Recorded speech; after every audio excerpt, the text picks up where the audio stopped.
Happy holidays, one and all, to a very merry and mildly menacing episode of Gate Crashers. This week, we're unwrapping a delightfully twisted gift under the tree. 5 Christmas horror films that will have you decking the halls with screams and laughter. From the small town chaos of A Christmas Horror Story to the stabby holiday cheer of A Wonderful Knife, we're diving into the darker side of the season. Brace yourselves as we tango with the mischievous gremlins, survive the night with Krampus, and witness the candy cane carnage of Violent Night. So, pour yourself a glass of eggnog, turn off the lights, if you dare, and join us as we explore the holly jolly horrors of these festive fright fests. Whether you're naughty, nice, or somewhere in between, this episode will make your holiday season frightfully fun. Let's get into it, if you're not too scared, that is. Ho, ho, ho. Here we go.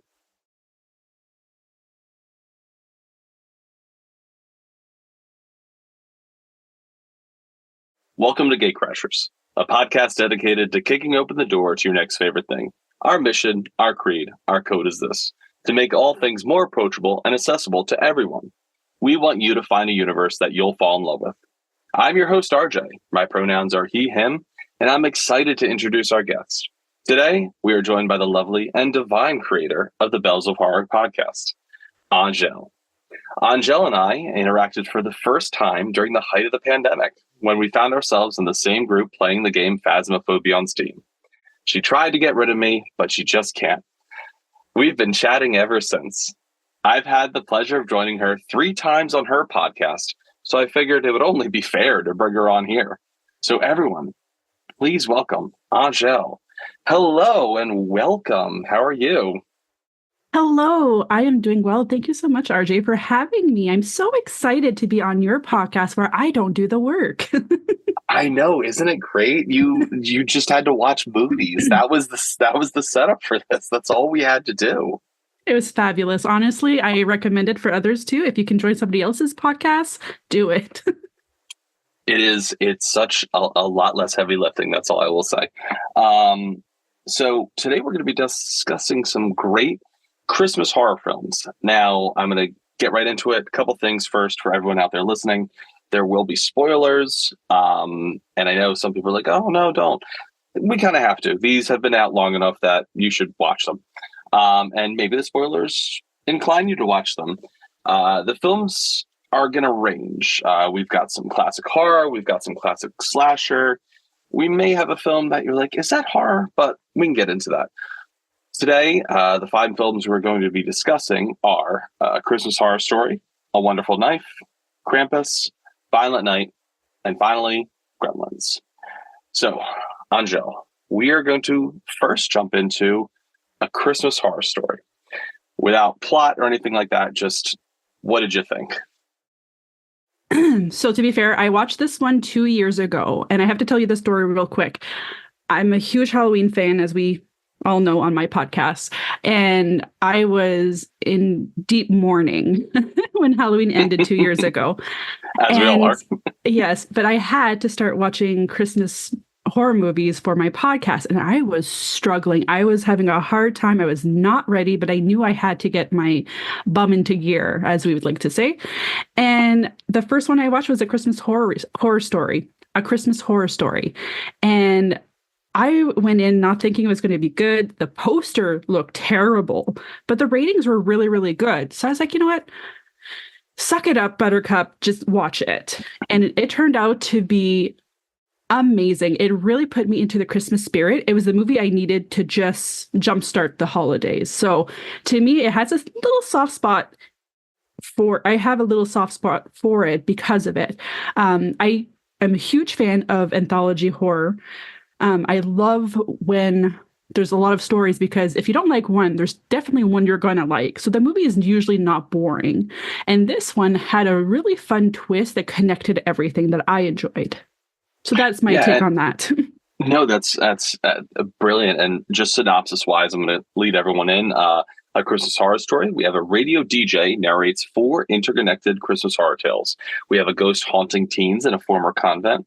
We have a changeling replacing a boy in the woods, a vengeful Krampus hunting a dysfunctional family, and a mall Santa battling zombified elves, which is later revealed to be a psychotic break. And they all converge into one wonderful night of terror. And our radio DJ the entire time is the one and only William Shatner narrating these horrific events. So story-wise, of the four, which was your favorite, do you think? So the Santa 100%. That because it starts off right away with a Santa that's bloody, and you're like, "Oh, okay, I'm intrigued." And just obviously, the twist was a phenomenal way of doing it. Apart from that one, the other two were like, I didn't mind the Krampus story and the Changeling. My least favorite was no, sorry. I apologize. Let me take that back. My least favorite was the Changeling. And the only reason I didn't like that one was because of the portrayal of the dad. And I didn't like how abusive he was, even though he was going through a lot. I didn't like that story plot. Yeah, that was the only one I didn't care for. I really liked the investigation in the school because it was really spooky. Like, they had the best jump scares on that one specifically. Agreed. But yeah, no, the elves, the way they were swearing, the things they were saying were just phenomenal. I completely agree. The Changing one kind of had the least amount of interest for me.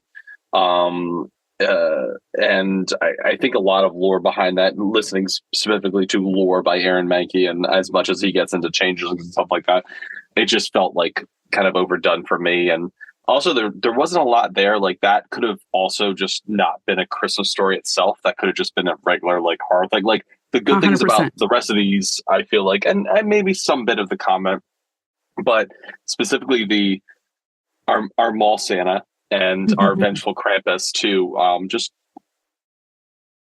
great kind of, I don't know how to explain, just the two characters in the spell, specifically the Krampus. That was one of the best versions of Krampus I've seen. It was just a great embodiment, and like, it was terrifying, and it was wonderful. But I will say, for me, favorite one out of all ones similarly was kind of that twist at the end and finding out what the mall Santa was fighting through the entire time. Yeah, I just this one really caught me by surprise, and I think, like you, it's kind of like you see something with an anthology and you're like, oh, maybe one of these will be good. Maybe two. I would say 3 out of 4 were really, really solid. Now let's get to our teens in the convent. I think we kind of fall into this trap every time we see a horror film with kids investigating something they shouldn't be investigating. But it kind of gets turned a little bit on its head, because there's a lot into this idea of like, well, who's the true villain in this? Like, usually when you see a film about teens, like there's this ghost hunter. Usually the ghost is some sort of bad, so like, what was the reason behind the ghost being a ghost? And I think that was a good twist as well, as we found out the reason of the ghost being down there and stuff like that. But I will say, out of all of them, I agree, jump scares alone, that one actually, that got me good. The first jump scare was within the first 10 minutes, and they had a screeching moment in the video at the same time. And oh my God, I jumped. Even after rewatching and knowing it was coming, I still jumped because I was not expecting.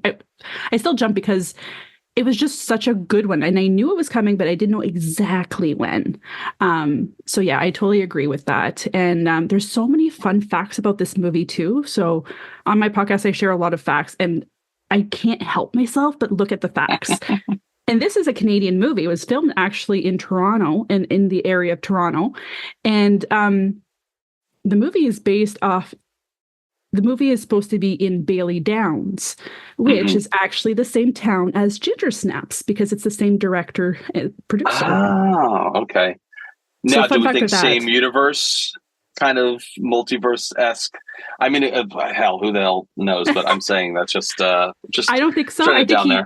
I think he wanted to just okay, another fun fact. Actually, this is the only movie I could not find on any streaming sites. The only way I could watch this movie was Joe Bob's Last Drive-In. This is how I had to watch this, which was actually fantastic. I never had watched him before. I've seen that he was covering movies, but he shared so many fun facts on that one too. And he was saying that obviously he was really high up there with Ginger Snaps coming out.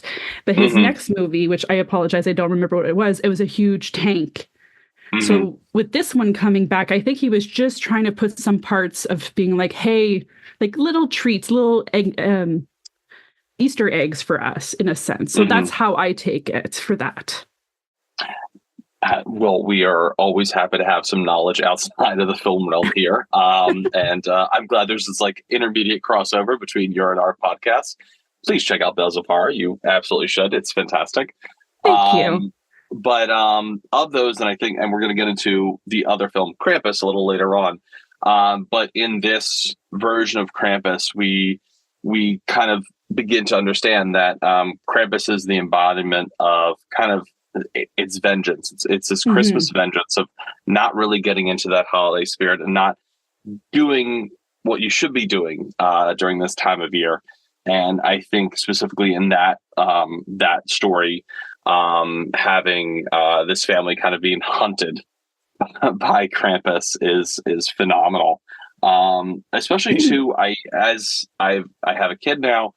It's gotten harder for me to see kids hurt and killed on screen. And horror, it's kind of like the idea of horror is we have to relate it and somehow to make you kind of like harp on your worst fears. And for me, that obviously is my worst fear. So that story probably was the most impactful for me and kind of like was tough to watch, but it was great. It was very well done.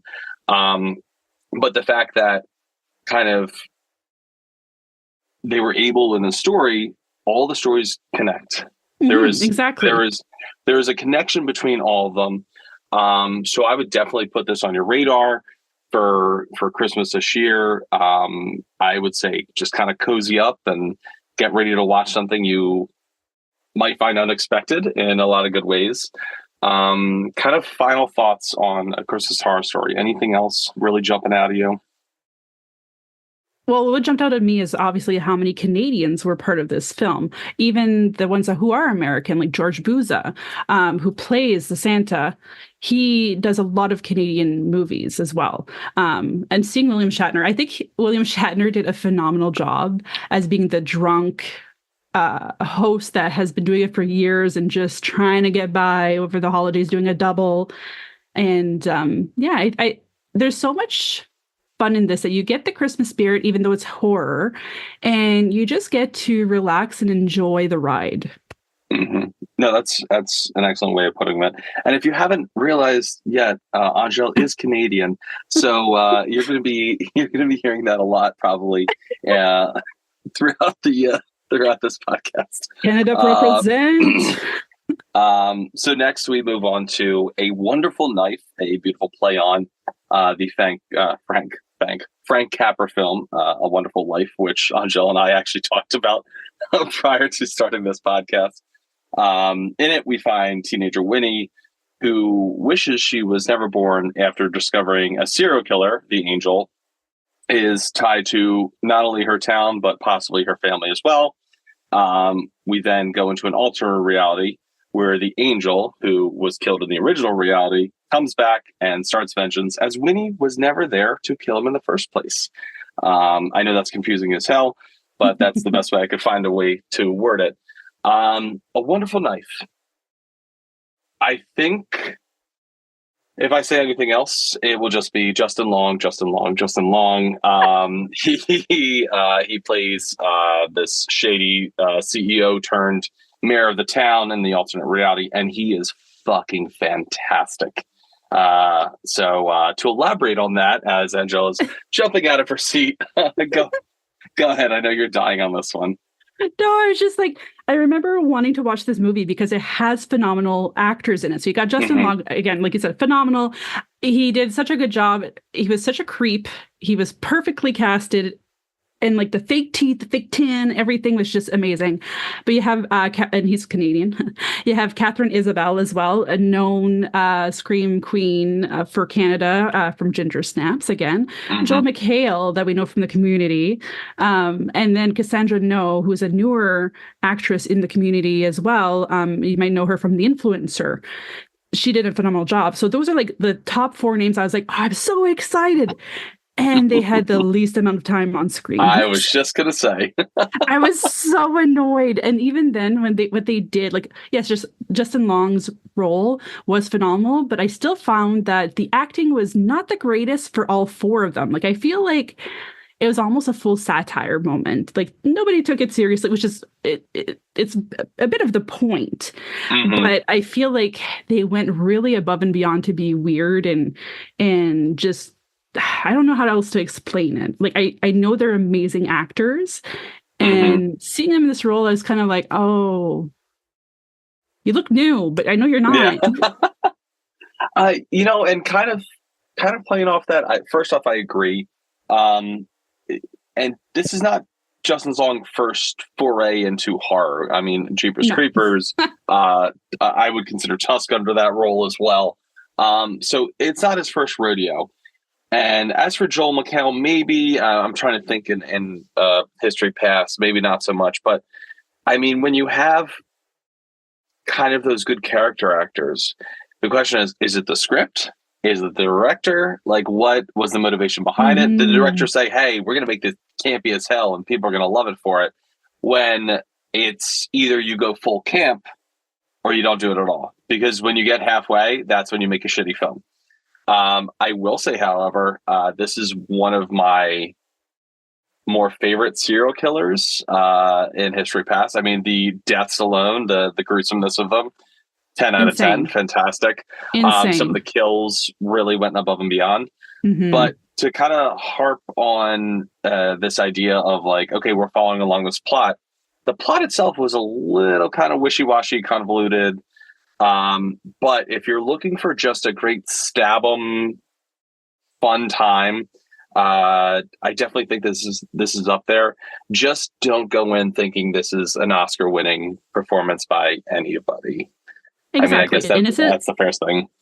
Go ahead. I'm sorry. It is a It is a slasher. We're very aware of that. But one thing is important to notice that even though it's still a horror movie, it lacks suspense. And I think that's what really affects the movie for me. It's not that you need that much suspense, but we already knew who the killer was, Justin Long. We had one surprise killer, but it wasn't a suspense. It was one of those like, let's take the mask. Oh my God, it's my dad. What I found a bit annoying about this movie was that everything was rushed. They came to the conclusion so fast about it's the Northern Lights. Oh, I have to kill my dad. Not even 5 minutes later, let's go kill fake dad. Not dad. Like, what? Like, it was a bit too rushed. I still had fun watching it, but it's not going to be on my rewatch list. I still recommend it to people. Oh yeah. I think this is one of those ones where it's like, you're hanging lights on the tree, watch us in the background, looking over every time somebody gets murdered, or a couple of friends and drink every time that somebody gets killed. This is a great drinking Christmas horror film. And I think you should imbibe more when it's more of a gruesome. I mean, there's some standard kills in there, but there's some really over the top shit as well. The first act had some of the best kills I've seen in a while, and like some gruesome ones. But one thing I wanted to mention too, that really killed it for me, I guess is the best way. Like what made it dropped was towards the end when she goes to see Justin Long the last time, the mayor. The whole town had green eyes. They were under his spell. I'm like, where the fuck did that come from? Like, that was so like left field. Like, I get what they were trying to do, but did you really need to make them actual zombies with green eyes? I was like, oh, that killed it for me. I was like, this is not needed. So I would definitely put this into the camp of, again, watch it. Definitely with a drink or two, enjoy it for what it is, enjoy it for the campiness, and just wish that they had done just a little bit more. A little bit more. All right. Fun fact. Go ahead. Facts. No, I need my fun facts. Go ahead. It was filmed in Vancouver, BC. A bunch of Canadians again, as I've... You're the one that put this in this order, so I can't help myself. But the Scream... So the angel was actually a representation of the original Scream ghost face. He was supposed to be in white. He was not supposed to be black. They made that decision last minute. So this movie is actually a lot of homage to Scream. So Catherine and Isabel's character is actually called Gail Prescott. Gail Prescott, yeah. Yeah, exactly. So you can see that you'll notice little things that show homage, but it's just, yeah, that was fun part. That's what I enjoyed. It. Little homages. And that's the last of our Canadian films, sadly. Moving on, now we get into Krampus. Now, Krampus, for those who don't know, is kind of, I guess, Santa's foil in a sense, but really they go hand in hand because Krampus, from what I understand, is basically just kind of maintaining that better watch out, naughty or nice type of thing that maybe Santa gives him his list every year, but we'll kind of, it's better explained in this film. So Krampus, we see that a boy's loss of Christmas spirit summons Krampus, a demonic enforcer of holiday justice. As the creature and its minions terrorize his family, they must rediscover their holiday spirit. Despite their efforts, they are trapped in a magical snow globe as punishment for their failings, which, that's one interpretation. The real interpretation that I think is that, and I'm going to flash forward right to the end really quick just to kind of explain that, is that Krampus has all these houses in a tiny snow globe and he is watching them all. I don't think it's necessary that we're in some sort of weird reality, but it's just simply that is the way that they are able to look over everything and see, kind of who's failing at Christmas or not. But to get into this cast is, as we just talked, this cast is phenomenal. All right, we've got Adam Scott, we've got Toni Collette, we've got David Koechner. We have the voices of Seth Green for one of the Gingerbread Men. We have the voice of Justin Roiland for one of the Gingerbread Men. It's a fun, cool cast. And Toni Collette is a scream queen herself. She is like in the pantheon of horror films. Mm-hmm. For those who don't know, go back to Sixth Sense. She plays the mom. That's like the early stage into this. But Adam Scott, who does not typically do these types of films, was fucking fantastic. David Koechner, who also similarly you might have seen him from everything from Anchorman to his role of Ted Packer in the Office. I would say it's a great cast, and thankfully too, the film itself is just good. It's a good scary movie. Go ahead. I'm going to let you. You're busting at the seams over there to just unleash everything. Go ahead. This is my all-time favorite horror movie. A holiday horror movie. Krampus. It's so well done. Not dumb. So well done. Like I said, the cast is amazing. The director is the same director as Trick or Treat, one of my favorite Halloween horror movies. Michael Dougherty. Just everything about this movie was phenomenal. I watch it every year. I make my husband watch it. I make my partner watch it with me. But what was I going to say with this? I don't know. I got so excited. Not only is there just so much there, I think it's the delineation between the other ones and this one is it's a good film. Like we finally have a good film in there. And like you said, I mean, Trick or Treat is beloved in the Halloween thing. This is definitely kind of, I would say it's the flip of the other side as we roll into Christmas. This is the film that you should watch as well. And really, there's a good message behind it. And as we see, our little troubled protagonist, Max, is kind of still believing in Christmas, still believing in Santa. He's very excited. He shows his family his letter to Santa, and he gets ridiculed and mocked for it, rips it up, throws it out, and guess who comes a-calling? Krampus. And he is going to teach them the holiday joy that they deserve. And what I liked... Go ahead. I'm so sorry. I was just going to say what I liked is that for this Krampus, they made him playful compared to the A Christmas Horror Story Krampus, where it's vengeful, evil. This Krampus is like let's play a game. Like, his Mm-hmm. minions are gingerbread men, Jack in a Box, Mm-hmm. Stuffed a teddy bear. animals. Yes. Yeah. And just how everything happens, it's just, you can see the playfulness and the teasing and the build up. And I think that's why it makes it so much better. Because this idea of just not, I'm going to make things scary. I'm going to make it so that you're shitting your pants and while I'm laughing. Yeah. And I think that's part of what makes it great is these kills, quote unquote, are like fun. And Yes. I think it's one thing to be like, straight up gruesome, horrific, but these are fun. He lures one of the children by having the gingerbread man walk out of the fireplace, and the child picks it up and eats it. And then the gingerbread man wraps him around with a chain, and he gets pulled up a chimney. Yeeted. Yeeted. A person is eaten by a clownish thing up in the attic. A Jack in the Box murders a girl within the first 5 minutes of the movie. The gingerbread men themselves try and murder the family. It's fun. It's a fun film, but still it has a message behind it. And there's a lot of interesting moments of self-sacrifice where each individual member kind of has this I'm going to try and do something to protect the rest of my family. And in that, you're kind of learning the spirit of Christmas right there. These people actually, even though they're kind of assholes in the beginning of it, have moments where they're like, you know what? I'm going to go out to try and give them more time to get out of this, or to try and do this, try and do that. So I think that was it's a little bit of uplifting part of it as well.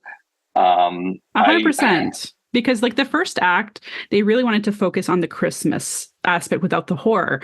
And I think they did a great job because they really showed the dread of the holidays. For some people, I'm not saying for everybody, but if you have those family members that you just have to have around because they're family, and how dreadful that can be. So I found that was a very good description, especially when you have Conchata coming in, the aunt, Mm-hmm. Great portrayal, by the way. I love her so much.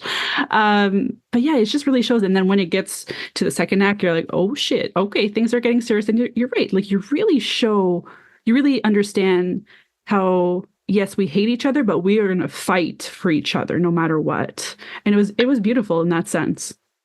And that's such a great way to put it. And it really is two films. We have the first act prior to really Krampus starting to stir some shit up. Prior to that, it's your normal dysfunctional Christmas film of this family. If Krampus was never even involved, I would watch 2 hours of that film as well, just to see how these people are interact with each other, because it felt exactly like National Lampoon's Christmas Vacation. That's exactly right. I was literally where I was leading for this. If you let it run that way, that's how it plays out. And then it turns very quickly. The power goes out, and they're trapped, and there's a snowstorm, and it's everything just keeps building up. It's the family members are dropping like flies, and it's just this really interesting moment, because as we get to the end, and Max finds himself being basically propped up by Krampus, and he is seeing his I can't remember, it's the cousin. Stevie was the cousin. Yeah. Yes. Stevie's about to be pushed basically into hell, and he's like, take me, take me. And they push Stevie in, and he apologizes to Krampus. He's like, I'm sorry. I shouldn't have ripped up the letter. I should have still believed and stuff like that. And then he gets thrown into the pit, and you think the movie's over, and you're like, fuck, that is a dark ending. Oh my God. And guess what? Max wakes up the next morning and everything's fine, but the family kind of still has lingering thoughts about what just happened. And then you kind of pan out and you see that Krampus is watching this household still in his tiny little snow globe, and that Krampus is still out there, and Krampus is going to, every year, just make sure that you're still on it. And you made this point about kind of this dread of the family every year. And I think about it too. I think about it in my own sense, where we still have members of our family who, my son's still young, my sister's kids are still young, and it's still bringing that magic of Christmas. And then I have another part of my family who's kind of disillusioned and this fucking holiday, okay, well, we'll see everybody, we'll meet everybody. And you somehow have to merge and still make it a good holiday for everybody. And keep kind of at the smiling. core, and keep smiling. Exactly. And that's kind of what it is. Like, even if you don't have the Christmas spirit, just fucking be with it for one day. Just like, who cares? It's just one day, and it's not going to kill you, maybe, unless Krampus shows up. To really to put that in perspective. But anything else you wanted to add for Krampus before we jump to our next one? Absolutely. As a Canadian, I'm going to bring this up. My favorite part and my favorite opening is this movie because it's the representation of Americans trying to go shopping, but like pushing themselves out. Like here in Canada, we don't get as aggressive. We're not all polite, just to be clear. But I've watched hockey. Don't start that shit. But one of my things is after Black Friday is I wait to see these videos of people going absolutely bonkers in stores. So the depiction here, they play a calm sound. Wow, a calm song. It's beginning to look like Christmas, but you see the chaos and the fighting, and then you get introduced to the family, the Angel's family, and just everything chaotic. It was just beautiful and funny, and I love the opening, especially as a Canadian, because it's not something we see here, but we watch you guys do it every year. I will say this is the calmest Black Friday that we probably as a country have experienced, but that's because we can't afford anything. So that's a whole nother issue that we'll be diving into, not this podcast. But yeah, no, I completely agree that every year we kind of dig ourselves a deeper hole into not having the Christmas spirit. And maybe one day Krampus is going to come up and be like, guess what, fuckers? Like, get ready. You've done this. But moving on. Oh, I just wanted to add two more quick things. I love Toni Collette and Adam Scott, but I found them as a couple odd. I did not like the coupling. They worked well as mom and dad, but seeing them as a couple, I was like, this is not believable to me whatsoever. That was just my one little take. I was like, not believable as a couple, but as Adam Scott as a dad, Toni Collette as a mom, perfect. They were great. And then two fun facts. So Stevie and Jordan are sisters, but they're twins. But in reality, the actress who plays Stevie and the actress who plays Beth are sisters. They're not twins. Shut up. Yes, they're sisters. I can't remember Olwyn's. Anyway, so they're sisters. And this movie was 95% of this movie was filmed on a soundstage. Fun fact. I mean, they really don't leave the house. So that I do get. They like it, and that's one great thing. If you literally trapped with your family on Christmas, that is. But what you see outside too, you can tell it's not. You don't see much because it's all storms. So it's well done. And I found that this movie was the best movie for the depiction of how cold it was. Just fun. Like that to me was like being a Canadian again. I'm actually from up north, really far up north. So I know cold, or partially as much as most Canadians. So it was really well done in my opinion. She keeps having to add the Canadian stuff, but it's okay. We're gonna move on now. You can delete whatever you want. Nope, I'm keeping it in. Keeping it in. Put it on blast. All right, we're gonna get into a little bit of a controversial pick here about the word horror. Now, I will say this film had some of the most gruesome deaths I've seen, aside from a true horror film. So I'm going to add it to this list. The film we're talking about is Violent Night. We have a disillusioned Santa, played by the wonderful David Harbour, becomes an unlikely hero when mercenaries attack a wealthy family during Christmas. With the help of a young girl and her booby traps, Santa battles the criminals, reignites his warrior past, and restores faith in Christmas, all the while saving the family. This film is a lot of fun. This is so much fun. This is becoming probably my rewatch of the year. It had no right being as good as it was, and there is, for those who care, a sequel in the works. They're writing it out right now. But a lot of the heavy lifting, I will say, goes on David Harbour as Santa. 100%. He was fantastic. The film itself, similarly, is kind of split where, this family is essentially held hostage. These mercenaries are trying to look for this family fortune worth up to $300 million. This girl calls out to Santa over an old walkie-talkie. Santa, at the beginning of the film, he's like drunk. He's kind of aloof, bumbling. And then it turns on its head because at first Santa is like, oh, I don't want to kill anybody. And then something inside of him just snaps and he kind of finds his former past, which you find out in the earlier years. He was actually the Norse Nikaman the Red. This Viking battle warrior Santa comes out and holy shit. Oh, that was good. He just murders everybody. I mean, I was doing the kill count for a lot of these films, and this actually surpassed A Wonderful Knife with the amount of murders that occur in the film. So that's my little taste. Go ahead, Angele, because I know you're busting to say something. I thoroughly enjoyed this one. I could not believe how clever it was, how fun it was, how unique the kills were, and gruesome. To the point I didn't even realize it was not a horror movie. Same issue. Like I just no, we want to talk about this movie because it's so good with the action, but like everything else.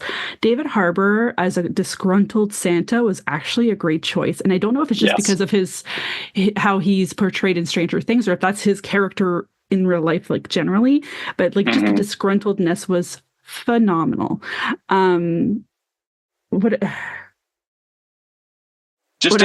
Quickly to go off that, I will tell you this.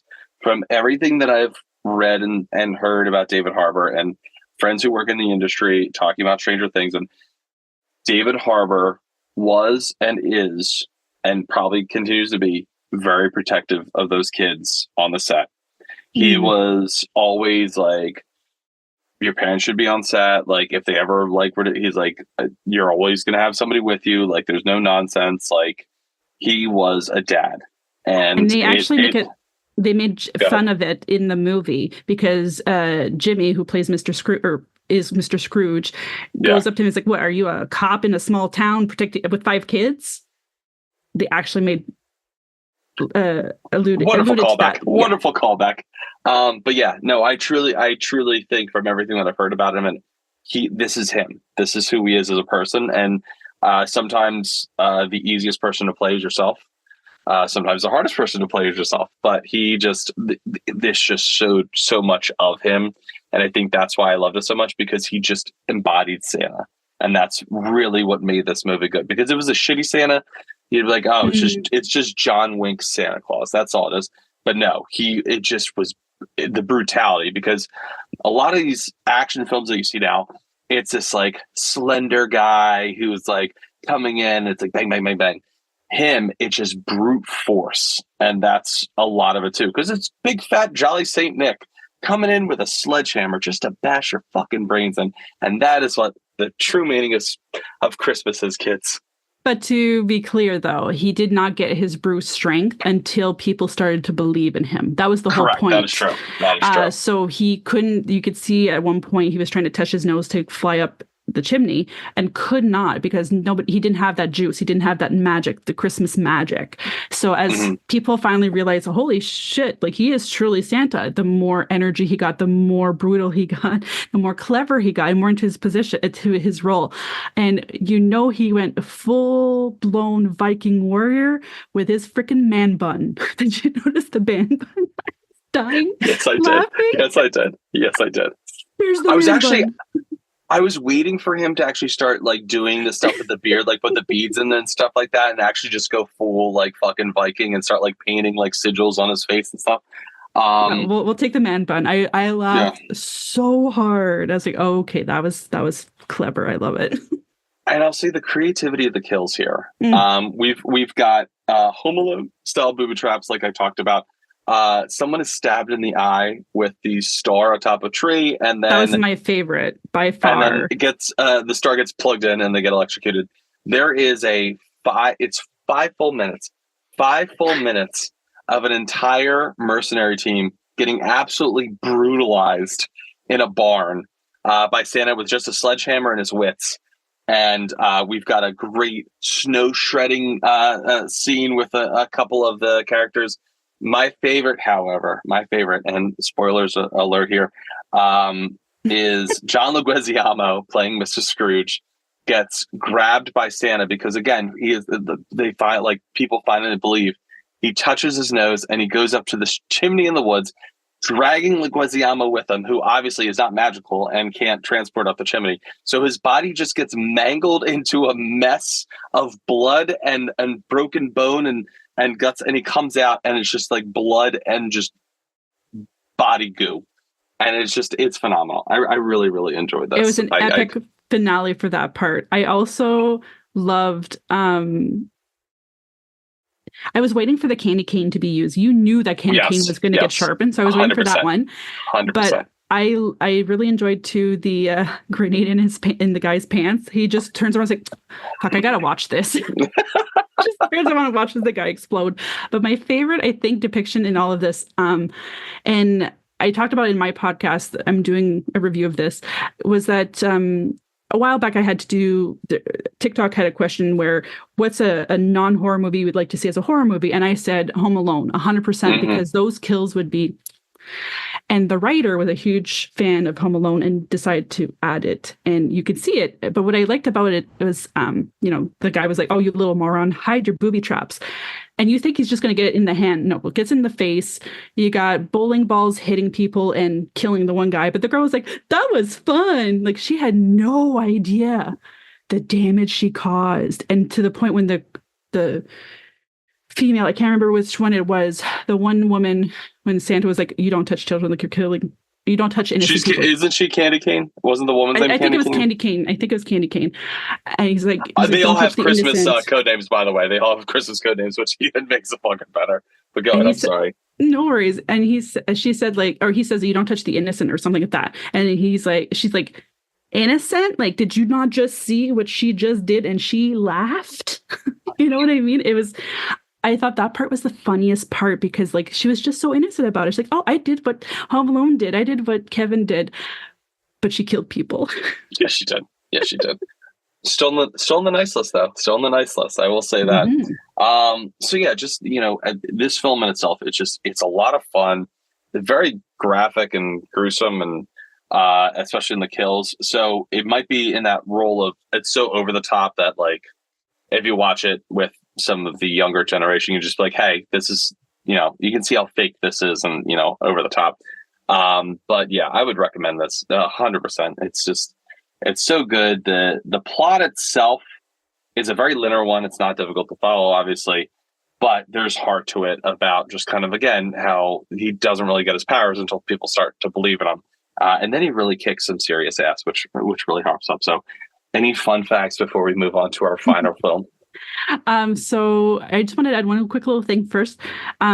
This movie had the best depiction of Christmas magic I've seen in years.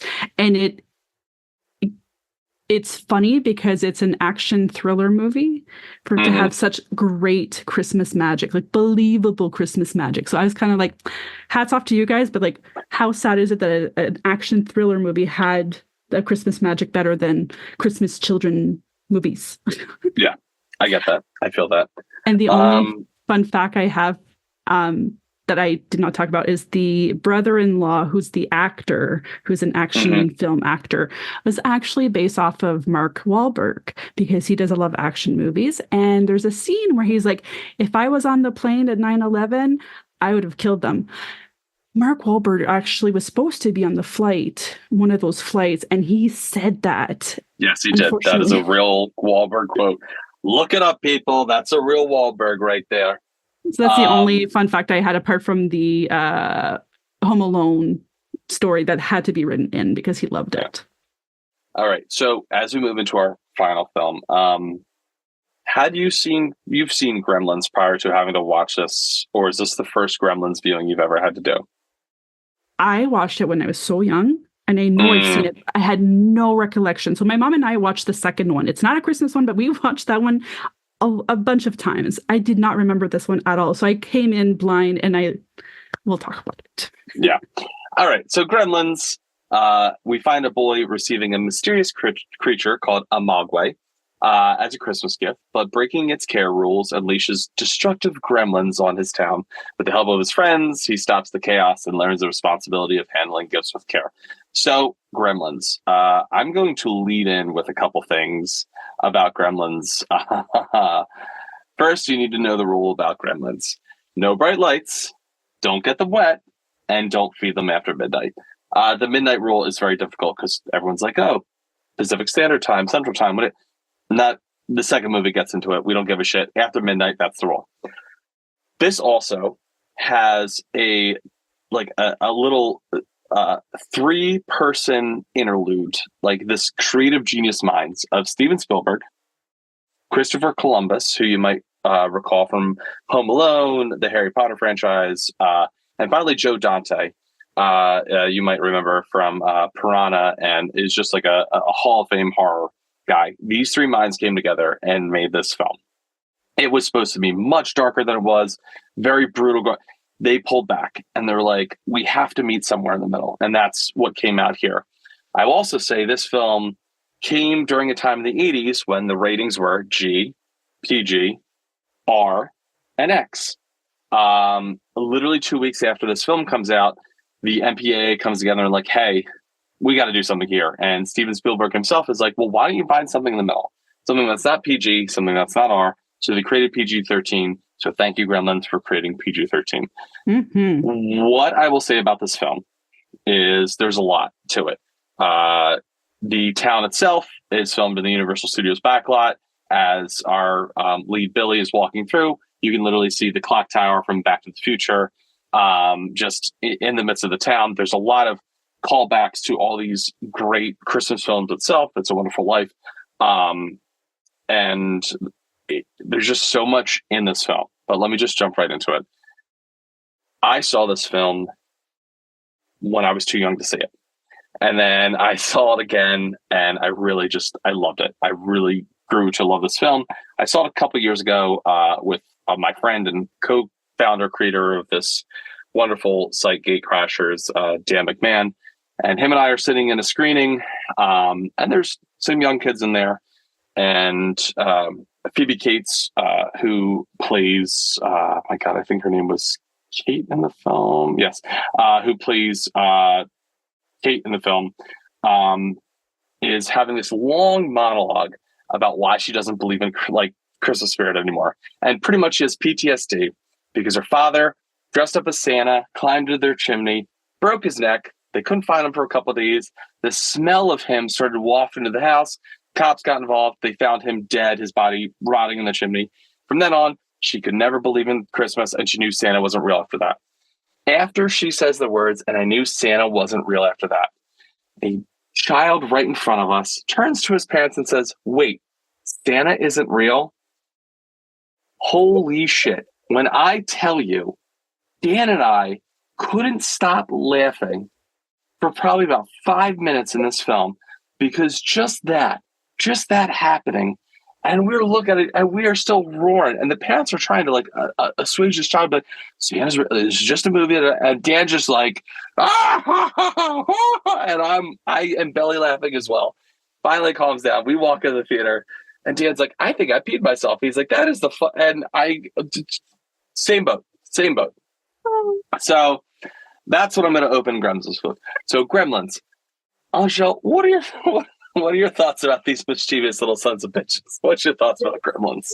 Oh, okay. So when I first watched it, the first 10 minutes, I'm like, why is John making me watch this movie? This is ridiculous. There's so many things I was just like, what in the world, right? But I knew it's a classic. I had to watch it, and I'm glad I pulled through because the payoff was amazing. I had so much fun with this movie. The gremlin himself, Gizmo, was so flipping cute. And fun fact, he was the inspiration for Furby. Mm-hmm, that is true. It makes sense because when he fell into the trash can and comes back out and he has like this sad face, I was like, oh, I just want to hold him. Oh my goodness. And and I'm sure I had that same reaction the first time I watched it. So Yeah. it makes sense that the Furby was inspired by that. But like I think what surprised me the most in this movie was the mom and how phenomenal she was and how creative and kick-ass she was. I could not believe the kills she did within a 10-minute span. I was like, for an 80s movies to have a woman that inspiring blew my mind, honest to God. So the mom actually shows up in Scream because she plays the mom of Sidney Prescott's friend. Okay. Yes, who gets killed at the end of that one. But anyway, yes, great like heroine scene of the mom. So originally in the first script, the really gruesome one, the mom gets killed by the gremlins. And they put their heads together, and Joe Dante and Chris Columbus, and he said to Chris Columbus, he's like, I think we should kind of change this up a little bit. Like, why are we killing off like so many? The gremlins were supposed to murder a lot of people in the movie. And again, they pulled back and they're like, let's change this up. I don't think this is going to go the way, because part of Dante wanted to go his normal horror route that he's so used to. But the other part of it is like, we want people to also enjoy this. And if like everybody gets murdered, like what's the fun there? So they kind of pulled back and they let the mom go absolutely ape shit on the gremlins. So for those at home who have not seen it, just to help you better understand, Gizmo is a gremlin. And Gizmo in the beginning, of course, gets wet. And then 5 little gremlins spout out. Now, these gremlins are a little different than Gizmo. Gizmo is like gremlin prime. And he's cute and still adorable and fluffy. But these new gremlins like mutate over time into these disgusting creatures that are like gremlins. They're mischievous. They're terrorizing. They're just absolute insane. But they're also the funniest fucking creatures ever created in film. So funny. They just from there's a scene they're all in a bar together and they're drinking, smoking cigarettes. One gremlin cheats at cards and another one shoots it. It's just like it had no right being. Again, similar to the other ones, there's 2 different movies. There's Gremlins leading up to right before one of the other gremlins who has a beautiful white mohawk, so they call him Stripe, jumps into the pool and creates all these other gremlins. That's when the second half of the movie begins, and that's when it really, really gets good. My favorite kill from this film is, and again, there's a story here. My great-grandmother, growing up, they got a motorized chair built into her house. And the chair would go from the bottom of the steps to the top of the steps. And it was slow as shit. And it was like, and you might have went one step in that. In the film, this evil old nasty bitch who just really deserves everything to get. She gets a knock on the door. She looks outside. It's the gremlins all dressed up as carolers singing to her. And she tries to hide from them. And she goes inside and she gets in her little motorized chair to go up. But the gremlins messed with the wiring. So they put it on like max speed. And she flies up the steps and she just pushes through a window at the top of the steps, flies into the street and dies. And oh my God, if you watch that without laughing, there's something wrong with you. It had no right being as funny. It's so good.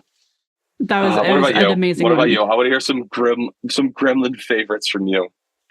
So I wasn't really paying attention about like the specifics. I wrote down like the stuff that made me laugh so hard, and the one was the teacher, the science teacher, who was poking and prodding on this poor little gremlin. And he's like, oh, it's okay. It's a needle. You'll be fine. Well, when he finally got out and became the next level gremlin, he put the needle right in his butt. Yep. Like, yep. I was like, oh my God, it's so funny. But all the kills that the mom did were like so good. Like they used the Peltzer machine to pulverize one of them. She killed one with a knife, just bang. And then the microwave scene. Like they were just so chaotic and great all at once. And I feel like it's a very realistic scene, if you will, like of a mom just trying to like get through the day. You know what I mean? It was so good. But I have to admit, though, I was reading. Okay, so this is the one movie I've never had so much difficulty going through all the facts. There's Hmm. over 200 I facts. know. Yeah. One, I want to let you know, this film, like, kind of is, in terms of animatronics, mhm. helped the Chucky series work on how they did animatronics with the Chucky doll. This film's director, this kind of got his foot in the door for a lot of other films afterwards. Spielberg, same thing. The animatronics led and helped with everything from Jurassic Park to everything he's worked later on. And then as well, Joe Dante, this kind of reinvigorated his career Mhm. into all this other stuff that has come out. But again, in this time period, in this film, and the other films that were released at this time, like, are like iconic classics. This was no, Ghostbusters. yeah, Ghostbusters. This was number 5. This was still in the top Mhm. 5 of the. It's insane to think how this small film, they had like a shoestring budget and they created something that has such a lasting effect. Even in pop culture, you can see Gizmo and know exactly, oh, that's a gremlin. That's a gremlin right there. 100%. So, few facts that I will share that I thought was amazing. Shit, you were just saying it. Now I lost my track of thought. There's one specific. You said so many points at once. I was like, ah, um, fuck. What was the one? Okay, I'll do the other ones. But originally Spielberg wanted Tim Burton, but because he was still too new, Hmm. they went with Joe Dante. So I could not believe we almost had a Tim Burton version of this. I think they would have been. This is like, don't touch this, don't ever recreate it. But I Yes. think it would have been fun to see his version as well. What I liked about this one is that it feels like a regular movie with a bit of horror splash into it. And Yes. what made it that is that they've had this discussion where they're like, what we have to have something that like people feel connected to, and that's why they made Gizmo and Stripe separate. They were supposed to be the Hmm. same. So I thought that was Yes. a really fascinating point, and it totally changed the movie. As you mentioned, the other points, it made the movie what it is today. That was Mhm. heartwarming.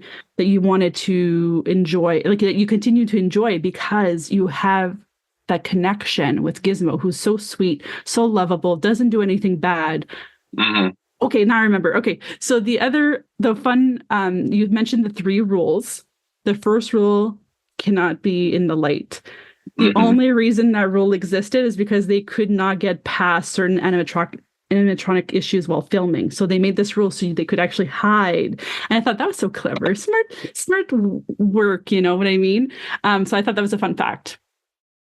I wanted to share that one. Those are the ones I wanted to focus on the most.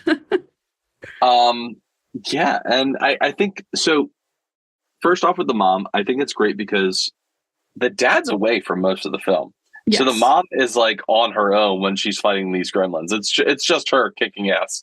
Um, But but I think also, you should also mention, though, that she has been dealing with all of his inventions not working. yes, So she is a yes, resourceful woman. She knows correct. how to make him happy and how to Mhm. figure shit out. So you can see it. And I think they did the right choice to leave her alive and just Yeah, go with killing it. it, Yeah, you know? Yeah. So yeah, that makes a big difference. Let's put that up there. I think the two things I will say is, first off, with uh the two lead actors, um, actor and actress, for Phoebe Cates. My God, I just looked up his name, Flanagan. I can't remember what his first. Is it Billy Flanagan? No, I don't I remember. I can't I'm remember. So sorry. either way, the two people who play kind of the eventually boyfriend girlfriend, they had great chemistry together. They actually fit well together, and I think that, like, really speaks to the casting in this film. It's just phenomenal, like, top to bottom. Um, but He also, literally put his head on her, looked her yeah, up, and the director was like, "They're falling in love. Or he's hired." That yeah, was how he got casted. and apart from that, so the beginning of the film, Sorry. how the father finds Gizmo is by going to Chinatown and meeting with Mr. Wing, who is like kind of an owner of all oddities, etc. And he actually originally, like, does not sell Gizmo to the dad. It was actually Mr. Wing's grandson who sells it, like, in an alley. because Mr. Wing understood, like, I really shouldn't be giving this thing out. Because at the end, Mr. Wing comes back to reclaim Gizmo and has this like little talking about Western like culture and how like we don't respect nature, like we don't listen to rules, we do whatever we want, and like you don't deserve this. And it was the most poignant fuck you at the end of a horror film I've ever heard, where he basically was like, there was only 3 rules that you had to follow, and you couldn't even do that. To be fair, one of them was not his fault. Yes, it was a young Corey Feldman who spilled water on Gizmo originally to get the original 5 other gremlins to get created. But even past that, it's like, come on, are you really not that great and resourceful to not know? Just don't do these 3 things. Like if I gave you a creature and I was like, hey, just make sure X, Y, and Z gets done. It's simple. It's like having a dog. Speaking of the dog, and this is what I actually wanted to get to, the dog thought Gizmo was a real living creature. They pretty much at the end were like, it thinks that these are real things, which is great. But I'm pretty sure that dog, like for the rest of its known life, was like, the fuck, where are those things? Like, what happened to these things? Are they still wandering around like in world? Because he interacted with them when they were regular gremlins and their furry little things, and he also interacted with them when they were the horrifying scaly looking creatures, which the dog was supposed to die in the movie, but that got next as well, so good on them for not doing that. I have a tough time watching films with Dog Sky, but all in all, I will say this is probably one of my favorite Christmas horror films, because I don't know, it's got the campiness to it. It's got that 80s feel that like a lot of people kind of are missing now. And it still kind of teaches you the lesson of like, kind of like this responsibility of like how we should be interacting with people and creatures. And it just has a great story to it. So what are your thoughts? Well, first of all, do you know what Gizmo's last few words are? Is it bye, Billy? What is it? No.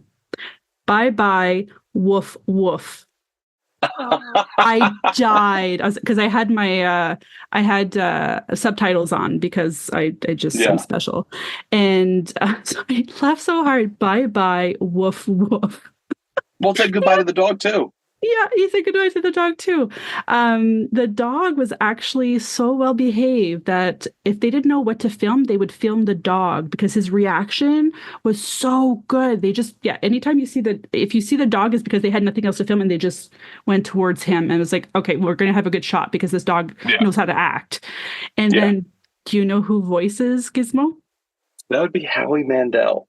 Canadian. Canadian. And simply because Howie Mandel, who I love in this, he also is in another cult classic favorite of mine called Little Monsters, opposite Fred Savage, which is also from the 80s. So Mandel like pops up, and Howie Mandel actually a voice actor as well. Bobby's World, and a couple other great cartoons that he's been part of. And his voice, letting his voice to this, it was just the perfect Gizmo voice. Like that's exactly what that creature should sound like. Not that anyone of us would know what it should sound like, but I feel like if there was an existing creature, that would be it. But yeah, I'll say this is it's an interesting list that we've kind of brought together here. It kind of spans a lot of different genres, and I think everyone will find something here that they like, that they enjoy. But I will definitely say that, like, you know, this is not a finalized list. Add your own. Go out there, watch some horror Christmas movies. There's plenty out there.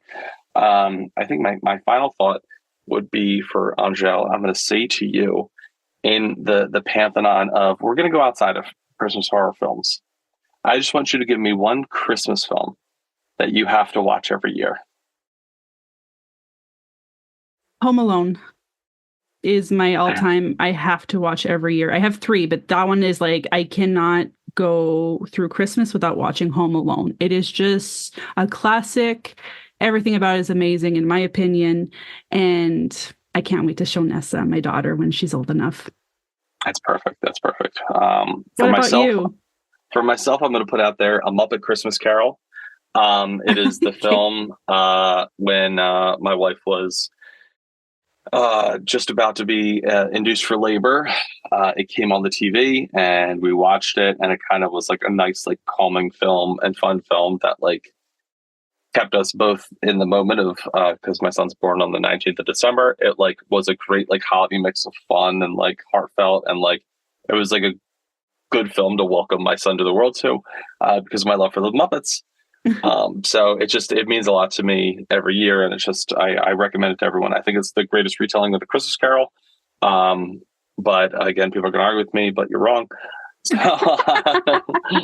So I will say on behalf of Gatecrashers, first off, thank you, Angele, for coming on today. Where can we find you if we were looking for you to listen to more?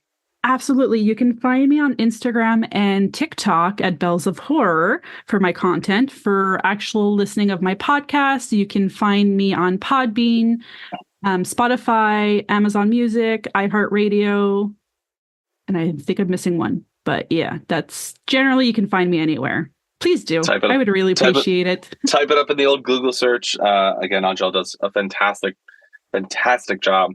Oh, thank you so much. I would definitely highlight all the episodes I'm in. They're phenomenal. Especially episode 69. Episode 69. That just happened to be the episode I joined in for. It so happened. I promise you that was not planned. I was like, John, RJ, this is episode 69. What number are you up to now? 125. 125. Okay. I knew you were creeping up to 130. 125 episodes. Congratulations. Thank you. That is a feat. That's a whole lot of talking. And I just want to mention that mine are super short. They're between 5 to 12 minutes. Unless John is on, then it's an hour. I said John. I meant RJ. And when RJ is on, then it's an hour. Yeah. Yeah, but for good reason. So I will say again, on behalf of Gatecrashers, I have been RJ. This has been Angele. Thank you again. And just go out there and listen. There's a lot of great stuff out there. Find something fun, find something new, and have a happy holiday. Thank you again. Happy holidays.